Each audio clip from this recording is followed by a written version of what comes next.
সকল প্রকার দলীয় যে লেজিসলেটিভ রাজনীতির চর্চা সেটি বন্ধ করবে ইনশাআল্লাহ।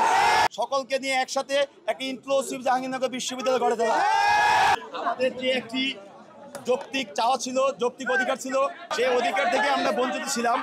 তো আমরা 5ই আগস্ট পরবর্তী সময়ে আমাদের সেই অধিকারটি ফিরিয়ে নেওয়ার জন্য আমরা রাজপথে ছিলাম এবং আমি মনে করি আমরা আজকে অফিসিয়ালি জাকসুর ফলাফলটি ঘোষণার মাধ্যমে আমরা আমাদের সেই অধিকারটি ফিরে পেয়েছি। জাকসুর নেতা হওয়া বা জাকসুর বিজয়ী হওয়া আমাদের কখনো ইচ্ছা ছিল না। আমাদের ইচ্ছা ছিল শিক্ষার্থীরা 33 বছর যে অধিকার থেকে বঞ্চিত ছিল শিক্ষার্থীদেরকে সেই অধিকারটি ফিরে দেওয়া। যখন আমরা মূলত ভোটের অধিকার ফিরে পাওয়ার জন্য বা জাকসু বাস্তবায়নের জন্য দীর্ঘদিন আমরা সংগ্রাম করে এসেছিলাম। 2013 সালে একবার জাকসু হওয়ার কথা ছিল, কিন্তু তখন তৎকালীন যে সরকার ছিল সেই সরকার জাকসুটি বাস্তবায়ন হতে দেয়নি। 2019-এ এসেও কিন্তু আরেকবার যখন ডাকসু হয়, ডাকসু হওয়ার পর আমাদের জাকসু হওয়ার জন্য সমস্ত প্রস্তুতি গ্রহণ করা হয়েছিল। তখন যে তৎকালীন সরকার ছিল তারা কিন্তু সেই জাকসুটি বাস্তবায়ন করে দেয় না। তো 2024-এর গণঅভ্যুত্থান পরবর্তী সময় এসে আমরা আমাদের 32 বছরের যেই চাওয়া ছিল পাওয়া ছিল সেটাকে আমরা বাস্তবায়নের জন্য 5ই আগস্ট পর থেকে গতদিন মধ্যে আমাদের সর্বোচ্চ ফাট দেওয়া লাগছে।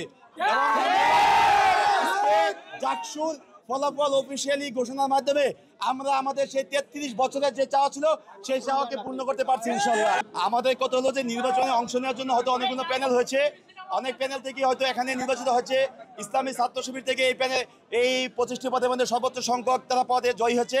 আমার প্রথম কাজ থাকবে যে যারাই নির্বাচিত হচ্ছে সবাইকে নিয়ে দলমত সকলকে নিয়ে একসাথে একটি ইনক্লুসিভ জাহাঙ্গীরনগর বিশ্ববিদ্যালয় গড়ে তোলা। আমাদের ইশতেহার যেগুলো আমরা দিয়েছি, আমরা হয়তো শিক্ষার্থীদের এমন কোনো অলিক ইশতেহার দেয়নি যেগুলো আমরা বাস্তবায়ন করতে পারবো না। আমাদের শিক্ষার্থীদের চাওয়া পাই হলো আমাদের ইশতেহার।